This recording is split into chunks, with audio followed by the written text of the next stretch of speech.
Hello friends, welcome to my channel make law easy. Friends, आज हम बात करने वाले हैं ट्रांसफ़र ऑफ प्रॉपर्टी एक्ट 1882 के नेक्स्ट कॉन्सेप्ट की, that is section 14 of TPA. First of all मैं आपको ये बता दूं कि जो भी मैं वीडियोस बना रही हूँ या मैं जो भी आगे फ्यूचर में जो भी आपके बनाती हूँ या जो मैं पहले बना चुकी हूँ, ये मैंने अपने पर्सनल नोट से बना रही हूँ। और ये पर्सनल नोट्स बनाने के लिए मैंने जो बुक्स हैं और साथ में जो ऑनलाइन मटेरियल वगैरह आपका अवेलेबल होता है, इसी के साथ साथ में जो बेयर एक्ट वगैरह है उनकी ऑनलाइन कॉपीज़ जो आपका नेट मतलब ऑनलाइन आपको मिल जाती हैं, उनकी हेल्प से बनाने की कोशिश की है। तो अगर बाय द वे, ठीक है ना, वैसे तो इसमें कोई मिस्टेक होगी नहीं, बट अगर कोई बाय द वे कोई मिस्टेक होती है तो प्लीज़ आप मेरे को कमेंट करके बताइए। मैं कोशिश करूँगी कि उस मिस्टेक को मैं करेक्ट कर सकूँ। ये मैं इसलिए बना रही हूँ ताकि जो स्टूडेंट्स हैं उनको अपने जो रिटन एग्ज़ाम्स होते हैं उनमें प्रॉब्लम ना आए। और these videos are generally for educational purpose only.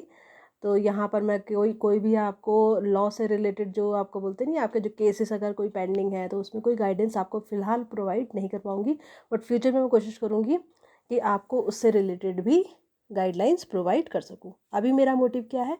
अभी मेरा मोटिव है कि आपको आपके रिटन एग्ज़ाम्स में हेल्प कर सकूं, ताकि आपको कोई भी प्रॉब्लम उसमें ना आए। जैसी प्रॉब्लम्स मैंने फेस करी वैसी प्रॉब्लम्स आपके सामने ना आए। तो चलिए स्टार्ट करते हैं। आज का टॉपिक है आपका section 14 of TPA, that is rule against perpetuity, या हम कह सकते हैं इसको rule against remoteness of wasting. तो चलिए हम इसको स्टार्ट करते हैं। सबसे पहले जो आपका ये जो कॉन्सेप्ट है ना, रूल अगेंस्ट परपिचुटी का, ठीक है ना, तो इसका जो कॉन्सेप्ट है, ये कॉन्सेप्ट जो है वो आपका टीपीए के सेक्शन 14 में आपका डील किया गया है। सबसे पहले परपिचुटी का मतलब हमें पता होना ज़रूरी है। जो परपिचुटी होती है इसका सिंपल मतलब होता है इनडेफिनिट पीरियड या अनलिमिटेड पीरियड। तो अगर हम देखिए, हमें रूल अगेंस्ट परपिचुटी समझना है, क्योंकि जब मैंने पढ़ा था तो मुझे भी थोड़ा सा कन्फ्यूजन हो रहा था। तो रूल अगेंस्ट अगर परपिचुटी आपको पढ़ना है तो इसके लिए पहले आपको रूल ऑफ परपिचुटी पता होना ज़रूरी है कि रूल ऑफ परपिचुटी क्या होती है। तो रूल ऑफ परपिचुटी का मतलब होता है कि एक ऐसा रूल जो कि अलाउ करता है किसी प्रॉपर्टी को अनलिमिटेड पीरियड के लिए टाई अप करने के लिए, ठीक है ना। मतलब रूल ऑफ परपिचुटी की अगर हम बात करें तो ये वो रूल होता है जो किसी को अलाउ करता है किसी भी प्रॉपर्टी को अनलिमिटेड पीरियड के लिए वो टाई अप कर सकता है। बट यहाँ जो ट्रांसफ़र ऑफ प्रॉपर्टी एक्ट है, ट्रांसफ़र ऑफ प्रॉपर्टी एक्ट 1882 जो है, इसमें हम बात करते हैं सेक्शन 14 में रूल अगेंस्ट परपिचुटी के बारे में। मतलब ऐसा रूल जो परपिचुटी के अगेंस्ट है। तो इसको क्योंकि हमने रूल ऑफ परपिचुटी समझ लिया है, तो ये रूल अगेंस्ट परपिचुटी है तो ये इसका उल्टा हो जाएगा। इसका मतलब क्या है? एक ऐसा रूल जो कि किसी भी प्रॉपर्टी को अनलिमिटेड पीरियड या इनडेफिनिट पीरियड के लिए टाई अप करने के अगेंस्ट है। मतलब ये रूल क्या कहता है? सिंपल सेंस में ये रूल कहता है कि a person can not tie up his property for unlimited और इनडेफिनिट पीरियड। फाइन। तो आई होप आपको इतना समझ में आ गया होगा। मैं देखिए इंग्लिश में थोड़ा सा मैं आपको पढ़ के बताती हूँ कई बार, वो इसलिए ताकि जो आपके हिंदी मीडियम नहीं समझते हैं, जिनको मतलब हिंदी में समझ में नहीं आता है, तो उनको इंग्लिश में लिखने में उसको हेल्प मिल जाए। So rule against perpetuity is the rule which is against the transfer of property for indefinite period. It means that a person cannot tie up his property for unlimited period. Now next is इसको हम एक example से समझ लेते हैं। जैसे कि आप कह सकते हैं, like A says that his property will go to B after his death, then to C after B's death, and then to D after C's death, then to E after D's death. तो ये आपको थोड़ा सा confusion लगेगा, मैं आपको समझा देती हूँ एक इस तरीके से बना के। ए कहता है कि उसकी प्रॉपर्टी जब उसकी डेथ हो जाएगी तो बी के पास जाएगी, ठीक है ना। ये ए ने बात करी है, मतलब ए अपनी प्रॉपर्टी को आपका क्या कर रहा है? टाई अप कर रहा है।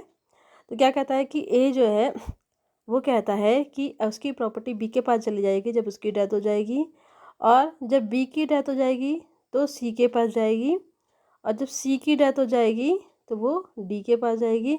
इसी तरीके से जब आपका डी की डेथ हो जाएगी तो वो किसके पास जाएगी, ई के पास जाएगी। ये ए ने कहा, किसने कहा, ए ने कहा। तो ये जो भी उसने ट्रांसफ़र किया है, ठीक है ना, जो भी उसने ट्रांसफ़र किया है, इसके लिए 2 कंडीशन ज़रूरी है। Now in this case A can tie up his property to be transferred to many person, but the condition is that, यहाँ पर क्या है कि ए जो है वो कई लोगों को अपनी प्रॉपर्टी ट्रांसफ़र कर सकता है, बट उसके लिए कुछ कंडीशन इंपॉर्टेंट है। कौन कौन सी कंडीशन उसके लिए इंपॉर्टेंट है? All such person should be alive at the time of transfer. मतलब जितनों को वो ट्रांसफ़र कर रहा है, ठीक है ना, जैसे बी सी डी और ई, ये ट्रांसफ़र के टाइम पे अलाइव होने चाहिए। कैसे होने चाहिए? अलाइव होने चाहिए, एग्जिस्टेंस में होने चाहिए। फाइन। दूसरा है, दूसरी कंडीशन क्या है? एक तो सबसे पहले अलाइव होना चाहिए जितने भी वो जितनों को ट्रांसफ़र कर रहा है। दूसरा वो ये कहता है कि कोई अल्टीमेट बेनिफिशियरी होना ज़रूरी है। अल्टीमेट बेनिफिशियरी क्या है? अल्टीमेट बेनिफिशियरी का मतलब है कि ऐसा बेनिफिशियरी जिसको वो प्रॉपर्टी का एब्सोलूट इंटरेस्ट उस पर उसको मिले, ठीक है ना। तो अल्टीमेट बेनिफिशियरी क्या होगा? और ये अल्टीमेट बेनिफिशियरी कोई आपका अनबॉर्न पर्सन भी हो सकता है। अब सबसे पहले हम बात करते हैं कि परपेचुइटी जो है वो राइज कैसे होती है, ठीक है। ये जो परपेचुइटी का जो कॉन्सेप्ट है ये आपका राइज कैसे होता है? तो जो परपेचुइटी है, परपेचुइटी जो है, सॉरी, परपेचुइटी जो है वो 2 तरीके से राइज हो सकती है। एक तो जो सबसे पहले जो आपका ट्रांसफ़र ही है ना, उसकी एलिनेशन की पावर को छीन लेना। जो ट्रांसफ़र ही है उसकी एलिनेशन की पावर को छीन लेना, तो परपेचुइटी अराइज हो जाएगी, ठीक है ना। फाइन। दूसरा जो कि आपने सेक्शन 10 में पढ़ा होगा, ठीक है ना, सेक्शन 10 में मैं ऑलरेडी पढ़ा चुकी हूँ। सेक्शन 10 ऑफ टीपीए क्या कहता है? कंडीशंस रीस्ट्रेनिंग एलिनेशन, मतलब ऐसी कंडीशन जो कि एलिनेशन को रीस्ट्रेन करती है, मतलब किसी जो ट्रांसफ़र ही है उसके फर्दर ट्रांसफ़र के राइट को क्या करती है? रोकती है, या कहते हैं उसको इनहेबिट करती है, ठीक है ना। तो एक क्या तरीका हो गया परपेचुइटी अराइज होने का? एक तरीका हो गया कि ट्रांसफरी जो है by taking away the power of alienation of transferee, मतलब ट्रांसफरी की जो पावर ऑफ एलिनेशन है उसको ले लेना, उसको छीन लेना। दूसरा by creating future remote interest, ठीक है ना, by creating future remote interest, मतलब कि फ्यूचर रिमोट इंटरेस्ट क्रिएट कर देने, ठीक है ना। बोलते नहीं आने वाले फ्यूचर में, बोलते वो जो प्रॉपर्टी अनलिमिटेड टाइम के लिए वो कर देना, टाई अप करना।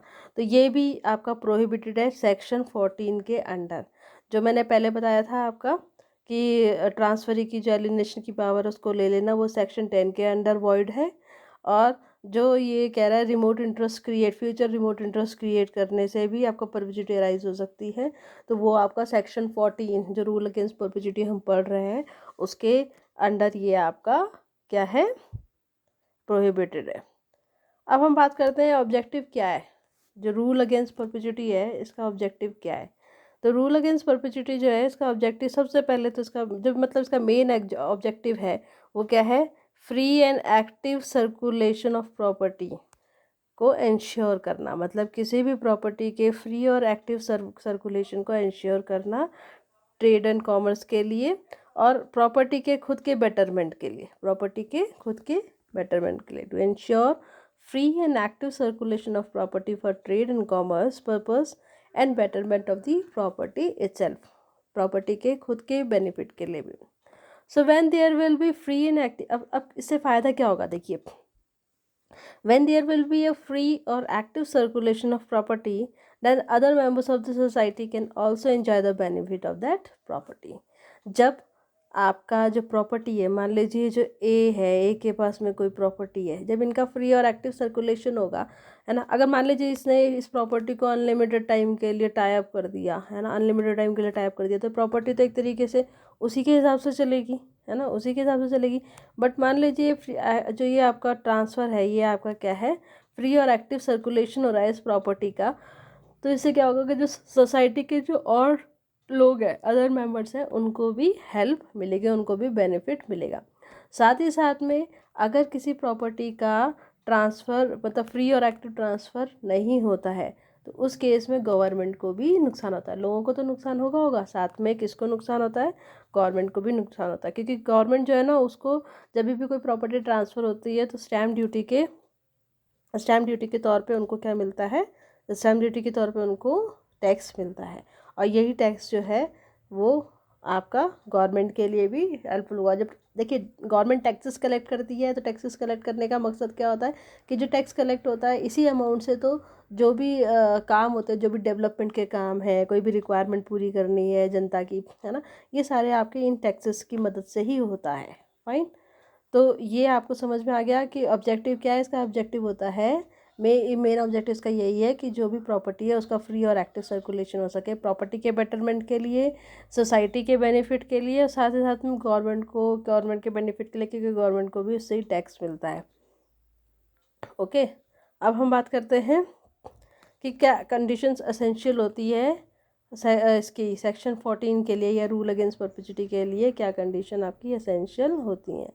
तो इसके लिए आपका सबसे पहले तो कोई ट्रांसफ़र, प्रॉपर्टी का ट्रांसफ़र होना ज़रूरी है, ठीक है ना। There should be transfer of property, किसी प्रॉपर्टी का ट्रांसफ़र होना ज़रूरी है। सेकेंड है, such transfer of property should be in favour of और for the benefit of unborn person who should be ultimate beneficiary and should be given absolute interest।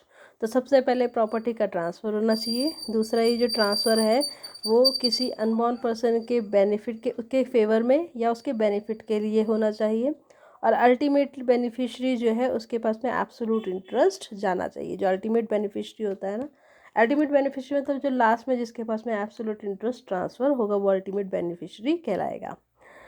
फिर the unborn person must come in existence before the death of last preceding living person।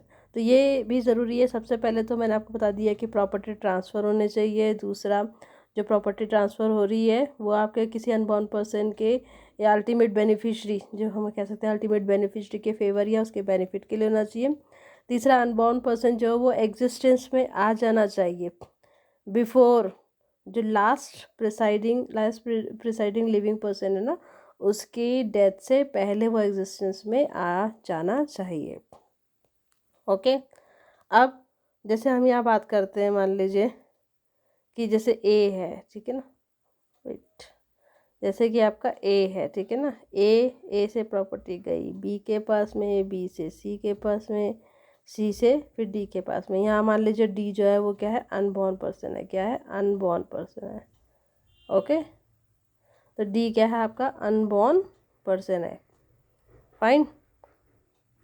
तो ये जो D आपका unborn person है, तो ये unborn person का existence कब आ जाना चाहिए, मतलब ये एग्जिस्टेंस में आ जाना चाहिए सी की डेथ से पहले। Okay, interest thus vested in unborn person must take effect after the life or limited interest of presiding living person। तो ये क्या कहता है कि जो आपका अनबॉर्न पर्सन है, ठीक है ना, जो कि अनबॉर्न पर्सन जो अल्टीमेट बेनिफिशरी है, इसका फ़ायदा अनबॉर्न पर्सन या जो अल्टीमेट बेनिफिशरी है इसका क्या कहते हैं उसका, इसका जो इंटरेस्ट है प्रॉपर्टी में वो इफ़ेक्ट में कब आएगा, उसका जो प्रॉपर्टी में इंटरेस्ट है वो आपका इफेक्ट में आएगा जो लास्ट प्रिसाइडिंग लिविंग पर्सन है ना उसकी लाइफ टाइम के बाद, या हम कह सकते हैं उसकी डेथ के बाद। जैसे उसकी डेथ हो जाएगी तो उसके बाद में उसके पास में पूरा इंटरेस्ट ट्रांसफ़र हो जाएगा, ठीक है ना। अब ये कहता है कि the wasting of interest in favour of ultimate beneficiary में बी पोस्टपोन। जो आपका ये कहता है कि जो अल्टीमेट बेनिफिशरी है उसके फेवर में जो भी इंटरेस्ट वेस्ट करता है, मतलब जो उसको इंटरेस्ट मिलना चाहिए, जो कि उसको इंटरेस्ट आपका मिलेगा, ठीक है ना, वो पोस्टपोन किया जा सकता है। कब तक पोस्टपोन किया जा सकता है, कि जब तक कि जो आपका लास्ट प्रिसाइडिंग लिविंग पर्सन है ना उसकी डेथ नहीं हो जाती, उसका लिमिटेड इंटरेस्ट या उसका जो लाइफ इंटरेस्ट है प्रॉपर्टी में ख़त्म नहीं हो जाता। तो लाइफ इंटरेस्ट ख़त्म होएगा उसकी डेथ पे, है ना। लिमिटेड इंटरेस्ट हो सकता है कि लिमिटेड इंटरेस्ट का मतलब क्या है कि हो सकता है किसी एक लिमिटेड टाइम प्रिस्क्राइब किया गया हो कि तब तक ही उसका इंटरेस्ट रहेगा प्रॉपर्टी में। जैसे मान लीजिए कि यहाँ जो ए है ना, ए ने कह दिया कि जो सी है ना, सी का इंटरेस्ट कब तक रहेगा, जब तक कि आपका डी जो है वो 18 साल का नहीं हो जाता। तो अब 18 साल का जब वो हो जाएगा तो एब्सोल्युटली प्रॉपर्टी उसके पास में, डी के पास में चली जाएगी, एब्सोल्युटली चली जाएगी। यहाँ पर सी का जो इंटरेस्ट है प्रॉपर्टी में वो ख़त्म हो जाएगा। पर मान लीजिए कि उसने लाइफ इंटरेस्ट क्रिएट किया है, ए ने सी के लिए लाइफ इंटरेस्ट क्रिएट किया है। ओके, लाइफ इंटरेस्ट क्रिएट करा है, तो जब तक सी जिंदा रहेगा तब तक प्रॉपर्टी बी डी के पास में नहीं जाएगी। ओके, और दूसरा कब तक पोस्टपोन किया जा सकता है? जब तक कि जो अल्टीमेट बेनिफिशियरी है उसकी मिनॉरिटी रहती है, मतलब जब तक कि वो मेजर नहीं हो जाता। फाइन। तो यहाँ पर देखिए, यहाँ पर आपका कुछ एक एग्जाम्पल दे रखा है। हम थोड़ा पेन चेंज कर लेते हैं, पेन का कलर। ओके, तो यहाँ पर जो आपका ए जो है, ए क्या कहता है कि उसकी जो प्रॉपर्टी है वो जाएगी बी के पास में, ए की प्रॉपर्टी जाएगी बी के पास में लाइफ के लिए, मतलब किसके लिए? लाइफ टाइम तक के लिए। तो जब तक बी जिंदा रहेगा तब तक वो प्रॉपर्टी बी के पास में रहेगी। फिर चली जाएगी सी के पास में, सी के पास में जो कि अनबॉर्न है, जो कि क्या है? अनबॉर्न चाइल्ड है आपका बी का। किसका? बी का अनबॉर्न चाइल्ड है सी, ठीक है ना। But only when C will attain the age of 19 years. अभी क्या कह रहा है कि ए जो है, ए ने बी को ट्रांसफ़र करी प्रॉपर्टी लाइफ के लिए, और उन्होंने कहा कि जब तक इसकी लाइफ रहेगी तब तक प्रॉपर्टी इसके पास में जाएगी, ठीक है, रहेगी। और इसके बाद में प्रॉपर्टी किसके पास में जाएगी? सी के पास में, सी के पास में जाएगी, कि जो कि सी क्या है? आपका अल्टीमेट बेनिफिशियरी है, कोई अनबॉर्न पर्सन है ना। और कंडीशन लगा दी कि जब तक वो 19 साल तक का नहीं हो जाता, जो सी है ना, वो 19 ईयर्स का नहीं हो जाता, तब तक ये प्रॉपर्टी उसको ट्रांसफ़र नहीं होगी। तो ये जो आपका ये ट्रांसफ़र आपका वॉइड माना जाएगा। क्या माना जाएगा? वॉइड। क्यों? क्योंकि जो इंटरेस्ट जो है ना, उसको कब तक, ये जो भी अनबाउंड पर्सन है उसका जो इंटरेस्ट होता है प्रॉपर्टी में, वेस्टेड इंटरेस्ट जो होता है प्रॉपर्टी में, उसको पोस्टपोन करने के लिए करने का टाइम पीरियड कहता है कि या तो बी की लाइफ टाइम तक, जो आपका लाइफ या लिमिटेड इंटरेस्ट क्रिएट किया गया है, या जब तक वो मेजर नहीं हो जाता। तो इंडिया में क्या है? इंडिया में 18 ईयर्स आपकी मेजॉरिटी मानी जाती है। तो जब वो 18 साल का पूरा हो जाएगा तो फिर उसको इंटरेस्ट एब्सोल्युटली मिलना चाहिए। यहाँ क्या कहा उन्होंने? 19 ईयर्स तक। तो आपका मेजॉरिटी के बाद उसे आप पोस्टपोन नहीं कर सकते हो। ओके, अब चलिए बात करते हैं हम रिमोटनेस ऑफ वेस्टिंग की, ठीक है ना। रिमोटनेस ऑफ वेस्टिंग की, तो ये जो रिमोटनेस ऑफ वेस्टिंग है, it should be for life और limited interest of last preceding interest. तो कब तक, मतलब ये क्या जा सकता है, जो बोलते हैं ना वेस्टिंग प्रॉपर्टी को कब तक अपने पास में, प्रॉपर्टी को कब तक जो है ना इंटरेस्ट उसका होल्ड करके रखा जा सकता है? जब तक कि चाइल्ड जो है वो माइनर है, मतलब मेजॉरिटी अटेंड नहीं करी, या फिर जब तक आपका क्या बोलते हैं उसे, जो लास्ट प्रिसाइडिंग इंटरेस्ट है ना उसकी लाइफ टाइम तक, या जब तक उसका लिमिटेड इंटरेस्ट उसमें ख़त्म नहीं हो जाता। अगर मान लीजिए चाइल्ड जो है वो मदर की फॉर्म में है, ठीक है ना, मदर की फॉर्म में है ना, तो तब आपका रिमोटनेस ऑफ वेस्टिंग क्या होगी कि जो भी आपका लास्ट प्रिसाइडिंग इंटरेस्ट है उसकी लाइफ तक, उसकी लाइफ पीरियड तक, प्लस जो पीरियड ऑफ जेस्टेशन है, पीरियड ऑफ जेस्टेशन ह्यूमंस में क्या होता है? जनरली 9 मंथ्स का होता है, 9 मंथ्स और कुछ डेज आसपास के ही होते हैं, ठीक है ना, and plus minority of unborn. तो ये आपका रिमोटनेस ऑफ वेस्टिंग हो गई है। अब हम बात करते हैं एक्सेप्शंस अगेंस्ट परपेचुइटी। परपेचुइटी जो है ना उसका एक्सेप्शंस क्या क्या है, मतलब कहाँ कहाँ जो है परपेचुइटी का जो ये प्रिंसिपल और रूल अगेंस्ट परपेचुइटी जो है ये आपका एप्लीकेबल नहीं होगी। सबसे पहले तो अगर जो ट्रांसफ़र है वो ट्रांसफ़र आपका किसके बेनिफिट के लिए किया जा रहा है? पब्लिक बेनिफिट के लिए किया जा रहा है। किसके लिए किया जा रहा है? पब्लिक बेनिफिट के लिए किया जा रहा है ना, पब्लिक बेनिफिट के लिए किया जा रहा है। अगर वो पब्लिक बेनिफिट के लिए किया जा रहा है तो उसको आप क्या बोलते हैं उसे, मतलब एक अनलिमिटेड पीरियड के लिए प्रॉपर्टी को टाई अप कर सकते हैं। मतलब उसमें फिर आपका जो रूल अगेंस्ट परपेचुइटी जो है ना ये आपका एप्लीकेबल नहीं होगा अगर वो पब्लिक बेनिफिट के लिए, जैसे कि आपका किसी रिलीजन के इम्प्रूवमेंट एडवांसमेंट के लिए, नॉलेज के इम्प्रूवमेंट एडवांसमेंट के लिए, हेल्थ या सेफ्टी के लिए, पब्लिक हेल्थ सेफ्टी के लिए, ठीक है ना, या कोई भी ऐसा ऑब्जेक्ट जो कि मैनकाइंड के लिए बेनिफिशियल होगा, ठीक है ना।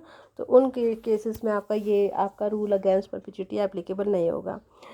दूसरा है पर्सनल एग्रीमेंट, मतलब कोई भी अगर इस तरीके का एग्रीमेंट है, ठीक है ना, जो कि प्रॉपर्टी में किसी भी तरीके का इंटरेस्ट क्रिएट नहीं किया करता है, तो वहाँ पर भी आपका रूल, ये आपका जो रूल अगेंस्ट परपेचुइटी है आपका एप्लीकेबल नहीं होगा।